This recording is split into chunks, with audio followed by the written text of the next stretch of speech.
کیا آپ نے کبھی سوچا ہے کہ اڈیالہ جیل کی ان اونچی دیواروں کے پیچھے آخر آپ کے محبوب قائد کا دن کیسے گزرتا ہے؟ وہ صبح کب اٹھتے ہیں، کس طرح اپنی نماز ادا کرتے ہیں، اور قید کے ان خاموش لمحوں میں کیا سوچتے رہتے ہیں؟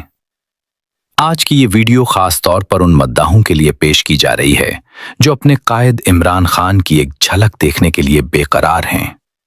آج ہم آپ کو لے چلیں گے انہی دیواروں کے اندر جہاں پاکستان کے سابق وزیر اعظم عمران خان اپنے قید کے دن گزار رہے ہیں۔ آپ یہاں ان کی آواز نہیں سنیں گے، لیکن آپ انہیں دیکھیں گے۔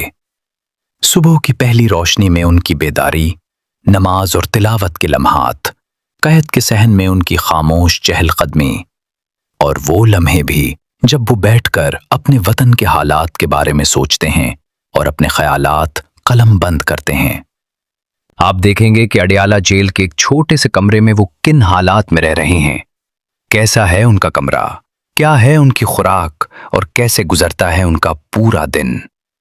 لہٰذا اگر آپ بھی ان لاکھوں لوگوں میں شامل ہیں جو اپنے قائد سے محبت کرتے ہیں تو اس ویڈیو کو آخر تک ضرور دیکھیے، کیونکہ آج ہم آپ کو دکھانے جا رہے ہیں اڈیالہ جیل کے اندر عمران خان کی زندگی کا ایک پورا دن، ایک ایسا دن جو شاید آپ کو اپنے قائد کی صبر، استقامت اور عزم کی ایک نئی جھلک دکھائے۔ کبھی لاکھوں لوگوں کے ہجوم میں گونجتی آواز آج ایک خاموش کوٹھری میں سنائی دیتی ہے۔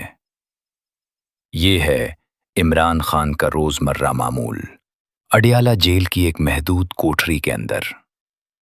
یہ کوٹھری زیادہ بڑی نہیں، تقریباً چند قدم لمبی اور چند قدم چوڑی جگہ۔ دیواریں سادہ اور کھردری، ان پر وقت کی نمی اور پرانی رنگت کے نشانات۔ ایک سادہ سا بستر، ایک گدا، ایک کمبل۔ کمرے کے ایک کونے میں لوہے کی ایک چھوٹی سی میز اور ایک کرسی، ایک چھوٹی سی کھڑکی جس پر موٹی سلاخیں لگی ہیں۔ وہیں سے دن کی ہلکی سی روشنی اندر آتی ہے اور رات کو خاموشی۔ اسی کوٹھری میں ان کا دن شروع ہوتا ہے۔ صبح فجر سے پہلے آنکھ کھلتی ہے، وضو، نماز فجر، پھر قرآن ماجید کی تلاوت، تسبیح کے دانے آہستہ آہستہ چلتے ہیں اور لبوں پر دعائیں۔ نماز کے بعد وہ اپنے جسم کو کمزور نہیں ہونے دیتے۔ محدود جگہ میں چند قدم چلنا، پش اپس، ہلکی ایکسرسائز۔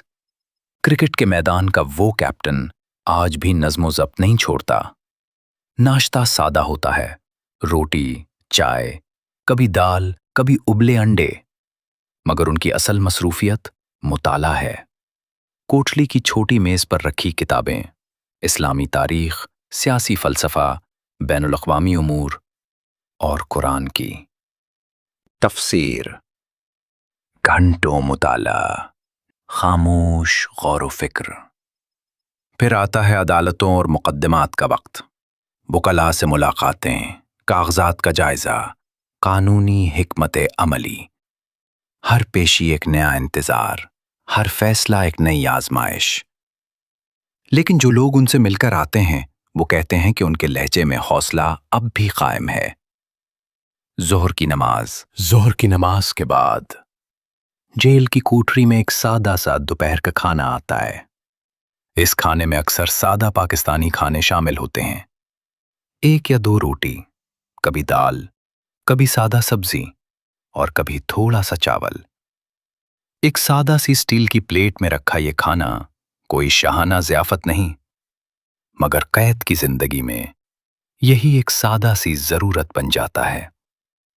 وہ خاموشی سے میز کے پاس بیٹھتے ہیں، آہستہ آہستہ لقمے لیتے ہیں، اور اکثر ساتھ ہی کتاب بھی کھلی ہوتی ہے، کبھی مطالعہ، کبھی تسبیح، اور کبھی گہری سوچ۔ جیل کی کوٹھری میں یہ دوپہر کا کھانا صرف کھانا نہیں، بلکہ سوچنے کا ایک اور وقت بن جاتا ہے۔ کچھ دیر آرام، کوٹھری کے باہر خاموش راہداری، سیکیورٹی اہلکاروں کے قدموں کی آہٹ اور لمبی خاموشی۔